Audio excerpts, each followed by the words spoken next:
Hello everyone, here we are on a Friday, the 16th of October 2020. It is about 2 o'clock in the afternoon and we're making our drone flight around the bridge construction on Eisenhower Drive.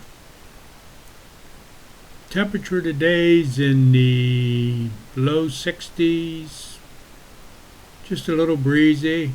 Sunshine, hazy, little mix of everything. As you can see, they're doing some work on the bridge down there today. So down in the comment section there'll be a link down there to get you back to the previous video. Have a good day everyone. We'll catch you later. Goodbye.